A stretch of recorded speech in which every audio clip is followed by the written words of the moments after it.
शुरू करते हैं पहला, जिसमें ये है आपका क्या है क्वेश्चन पूछा गया अभी 2022 का ये प्रश्न है, निम्नलिखित में से कौन सा बायोमास ऊर्जा का स्रोत नहीं है। ठीक है, क्योंकि बायोमास का शब्द पहले समझना पड़ेगा। बायोमास क्या है, जंतु और पादपों से प्राप्त होने वाला जो अपशिष्ट है उसी को आप क्या कहते हैं, बायोमास कहते हैं। ठीक है, तो बायोमास चूंकि आप देख रहे हैं लकड़ी पादप से प्राप्त होती है, गोबर जंतु से प्राप्त होता है, कोयला लकड़ी से प्राप्त होता है, तो ये क्या हो गए जो तीन है लकड़ी और जंतु उत्पाद क्या हो गए, बायोमास हो गए। बचा क्या, परमाणु ऊर्जा। परमाणु ऊर्जा क्या किसी जंतु या क्या किसी पादप से प्राप्त होती है क्या, नहीं, है ना। तो सबसे पहले क्वेश्चन को सॉल्व करने के लिए जो क्वेश्चन में वर्ड दिए जाते हैं इस प्रकार के, उनकी परिभाषा या उनको जानना आपके लिए जरूरी हो जाता है। ठीक है, तो पहला का क्या हो जाएगा आपका, परमाणु ऊर्जा। ये है ही नहीं, याद रखना, नहीं है, नहीं है पूछा है, ध्यान रखा करो वर्ड को, है ना।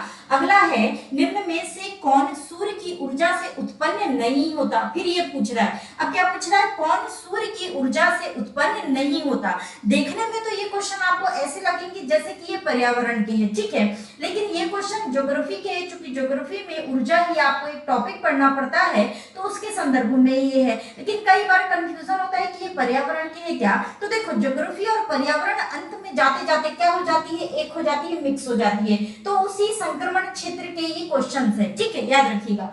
अगला है, निम्न में से कौन सूर्य की ऊर्जा से उत्पन्न नहीं है। अब भूतापीय ऊर्जा को देखेंगे आप तो प्रत्यक्ष अप्रत्यक्ष तौर से ये सूर्य की ऊर्जा से संबंधित है। नाभिकीय ऊर्जा को आप देखेंगे तो नाभिकीय ऊर्जा खनिजों के विखंडन और संलयन से उत्पन्न होती है। यूरेनियम, प्लूटोनियम, थोरियम जैसे जो खनिज है उनके विखंडन से इनका क्या किया जाता है, इनकी उत्पत्ति की जाती है।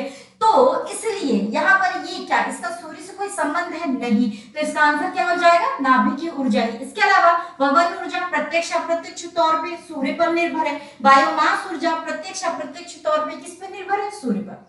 तो ये तीन ये हो गए। अगला है आपका ओजोन दिवस कब मनाया जाता है, तो 14 सितंबर इसका आंसर ही है ओजोन दिवस का। सभी को पता होगा, एकदम नॉर्मल क्वेश्चन है, हर बार साल दर साल ये क्या होते हैं, रिपीट होते हैं, ना सिर्फ यूपी पीसीएस में बल्कि अन्य स्टेट पीसीएस में भी ये क्वेश्चन क्या होता रहता है, रिपीट। अब ये जो ओजोन दिवस है 16 सितंबर को ही क्यों मनाया जाता है, तो इसका कारण ये है कि 16 सितंबर को ओजोन क्षरण को रोकने के लिए एक प्रतिबद्धता हुई थी, एक प्रोटोकॉल हुआ था जिसको आप मॉन्ट्रियल प्रोटोकॉल के नाम से जानते हैं। कनाडा के मॉन्ट्रियल में क्या हुआ था, मॉन्ट्रियल प्रोटोकॉल 1987 में, कब, 16 सितंबर के दिन।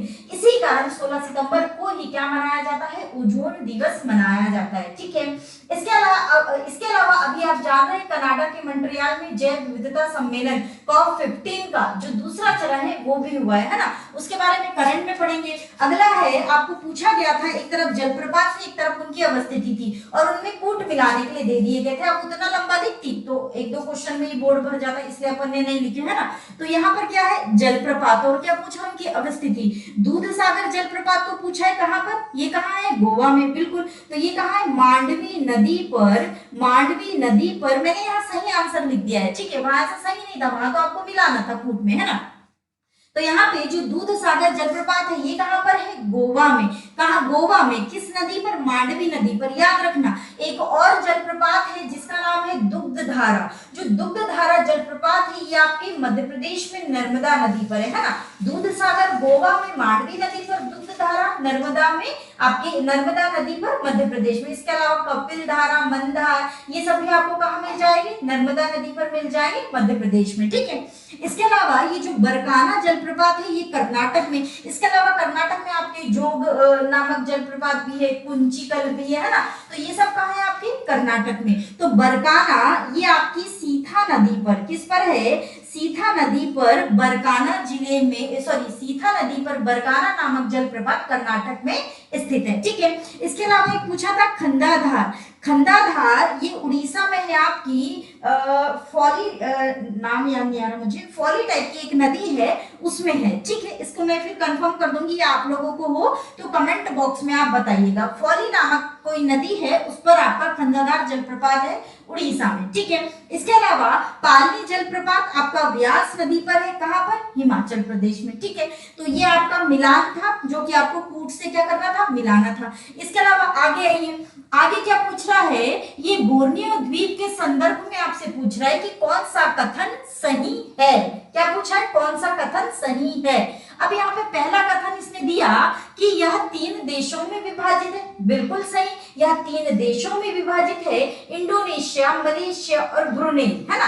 3 देशों, ये 3 देश इस पर अपने अधिकार का दावा करते हैं, तो ये 3 देशों में क्या है, विभाजित है। दूसरा सेंटेंस क्या पूछा कि इसकी उत्पत्ति ज्वालामुखी निक्षेपों द्वारा हुई है, बिल्कुल इसकी उत्पत्ति भी कैसे हुई है, ज्वालामुखी निक्षेपों द्वारा हुई है। तो इसमें कथन आता आपका 1 और 2 दोनों सही हैं। इसमें क्या कथन आता, 1 और 2 दोनों सही हैं, ठीक है। क्योंकि जहां पर बोर्नियो द्वीप है, आप देखेंगे मलेशिया वाले फिलीपींस के जस्ट नीचे और इंडोनेशिया के जस्ट ऊपर आपको क्या मिलेगा, बोर्नियो द्वीप, ठीक है। और ये जो बोर्नियो द्वीप है, इसके आसपास की अवस्थिति देखेंगे तो ऊपर से फिलीपीन प्लेट, नीचे से सुंडा प्लेट, है ना, ये सब क्या करती है, आपस में टकराती है, तो इन्हीं से ज्वालामुखी उद्गार होता है और उन्हीं के निक्षेपों से इस द्वीप की क्या हुई है, उत्पत्ति हुई है, ये इस द्वीप का निर्माण हुआ है, जिस पर 3 देश अपने अधिकार का दावा करते हैं, इंडोनेशिया, मलेशिया और ब्रुनेई, ठीक है। ये हो गया। अगला आपसे पूछा था क्रांति, देखो भूगोल में मैंने क्रांति पूरा विस्तार में पढ़ा है, कौन सी किसकी क्रांति है, ज्योग्राफी की क्लास में। और ये जो क्रांति है, यहाँ से एक पेट क्वेश्चन है, यहाँ से एक क्वेश्चन हमेशा आना ही है, आता ही है। अगर इस साल आ गया है तो पिछले साल नहीं आएगा, पिछले साल आ गया है तो इसके बाद वाले साल में आएगा, तो इस प्रकार से एक साल के अंतर में और कभी कभी लगातार भी यहाँ से आपसे क्या पूछे जाते हैं, क्वेश्चन, और जानने के बावजूद भी ये अधिकांश लोगों से क्या हो जाते हैं, गलत। तो पिछले वर्ष 2022 में भी इससे क्या पूछा गया है, क्वेश्चन, क्या कौन सा पूछा गया था, गोल्डन क्रांति किससे संबंधित, मैंने यहाँ मतलब इसका आंसर ही लिख दिया है ना। गोल्डन क्रांति किससे थी, बागवानी शहद से, ग्रे क्रांति उर्वरक से, पीली क्रांति तिलहन से, काली क्रांति पेट्रोलियम से। इसके अलावा और कई क्रांति जैसे नीली क्रांति मछली से, गुलाबी क्रांति आपकी मांस से, अंडा से, मांस से, प्याज से, है ना, ये आपकी टमाटर से। तो ये सब आप क्या करेंगे, देख के जाएंगे, है ना। यहाँ से एक ना एक क्वेश्चन आपसे पूछा ही जाता है। आपसे पूछ लेगा सुनहरी क्रांति जूट से, है ना, आपसे पूछ लेगा सुनहरी क्रांति जूट से। इसके अलावा मुझे ध्यान भी नहीं आ रहा है, और भी कई क्रांतियां हैं ऐसे जो आपसे लगातार पूछी जाएगी, तो आप पढ़ के जाना, है ना। इसके अलावा अगला पूछा था प्रसिद्ध रुर कोयला क्षेत्र कहाँ स्थित है, तो इसका भी आंसर ये भी मैंने आपको पढ़ाया हुआ है ज्योग्राफी में, कहाँ पर है, जर्मनी में, ठीक है। जर्मनी में रुर नदी का जो क्षेत्र है, वहां पर कोयला पर्याप्त मात्रा में पाया जाता है, इसलिए उस क्षेत्र को क्या बोला जाता है, जर्मनी के रुर कोयला क्षेत्र। और भारत का जो रुर प्रदेश है, वो कौन सा क्षेत्र कहलाता है, छोटा नागपुर पठार का क्षेत्र। ये क्वेश्चन भी आपसे पूछा गया है, छोटा नागपुर पठार के क्षेत्र को भी क्या कहा जाता है, भारत का रुर प्रदेश। यानी कि जो दशाएं जर्मनी में रुर नदी के आसपास के क्षेत्र में है, वही दशाएं भारत में छोटा नागपुर पठार के क्षेत्र में, इसलिए उसको क्या कहा गया, भारत का रुर प्रदेश, ठीक है। ये हो गया। अगला है, आपसे पूछा गया था, आपसे कथन और कारक में पूछा गया था। देखो ज्योग्राफी से हमेशा से कथन कारक के संदर्भ में आपसे 2 क्वेश्चन जरूर आएंगे, ठीक है। कॉन्सेप्ट आपको ज्यादातर ज्योग्राफी में ही मिलेगा, इसलिए यहाँ से आपको इस प्रकार के क्वेश्चन ज्यादा देखने को मिलते हैं, ठीक। पहला क्या पूछा, कथन बोला है भूमध्य सागरीय जलवायु के क्षेत्रों में वर्षा शीत ऋतु में होती है, बिल्कुल सही बात है। जो भूमध्य सागरीय क्षेत्र है, मतलब भूमध्य सागर के आसपास का क्षेत्र, दोनों गोलार्धों में 30 से 45 डिग्री और किसी भी महाद्वीप के पश्चिम का क्षेत्र, और कहाँ कितने अक्षांशों में, 30 से 45 डिग्री, और कहाँ पर, पश्चिम में, ठीक है। क्योंकि भूमध्य सागर क्षेत्र में इस प्रकार की दशाएं थी, तो इस प्रकार की दोनों गोलार्धों में इन क्षेत्रों में मिलने वाली दशाओं को क्या बोला जाने लगा, भूमध्य सागरीय जलवायु बोला जाने लगा, ठीक है।